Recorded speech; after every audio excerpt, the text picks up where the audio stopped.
Yeah, I guess you didn't think you'd see me again, but being that things are supposedly getting weird, and they're not just getting weird, they're getting downright creepy. Weird's a bad word to use because a lot of us are actually weird, but we're good people. Creepy's a whole different fucking story. So, I've been sitting around ruminating. That's what us old folks do. We can't masturbate, so we ruminate. And I've come up with some shit, some real. My pooch is here. How pooch? You're a pooch? Good. Don't bark at me. Anyway, this whole thing with RFK Jr. and the worm in his head. Number one, guy with a worm in his head shouldn't be running for anything but the bathroom. Number two, how did that worm get into his head? Well, he just admitted it. He dragged some dead bear carcass down to Central Park, had sex with it, and left it there. And then nobody knew who had done it for a while. So anyway, obviously when you have sex with dead animals, they got worms. And obviously the worm got into his head, and when it saw what the brain was really like in RFK's head, it just fucking died and stayed there. So, we got this idiot with a worm in his head who basically was trying to sell his ass to the Democrats, and they didn't want it, even though it was a definite bargain basement sale. So we ran over to the GOP and sold his ass to the GOP.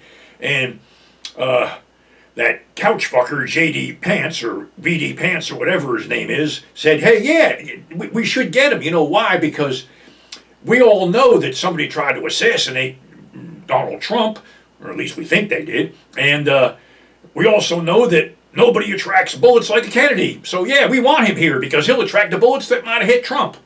That's weird, with J.D. Vance and all that shit, because here's a guy, another deviant. Seems nothing but deviants are in that party. Here's a guy that had sex with a couch. Walks around with a can of Scotch Guard in his back pocket. I remember there was a commercial. See it at Levin's, but love it at Levitt's. Well, J.D. took that fucking commercial personally and got kicked out of the store for banging an ottoman. Unprotected again. He left his glove home. So I don't know. I just don't know. As far as the Kennedys, I really have nothing against the Kennedys. In fact, I was a big fan of Teddy Kennedy back in the day.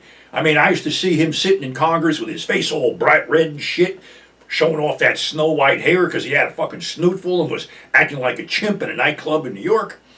But I really liked Teddy. Matter of fact, I bought his album. That album that came out in the 70s. Teddy sings Bridge Over Troubled Water with his other hits, Splish Splash and Baby You Can Drive My Car. Yeah, I went out and bought it. Teddy was a personal hero of mine, and then he just, I guess his liver just exploded from all the alcohol. So anyway, I don't know what else to say here. Weird is not the word to use. Depraved and creepy is the word to use in this situation.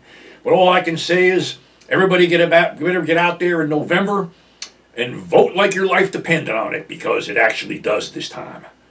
And after you vote, go home, bar the door, and just wait for the fucking backscatter effect, because that motherfucker ain't going to go out of here peacefully. So anyway, I'm the crazy old man. Stay safe and vote. Don't forget to vote, and vote often. And we'll see you on the flip side, or whatever that other asshole who's here says. Bye.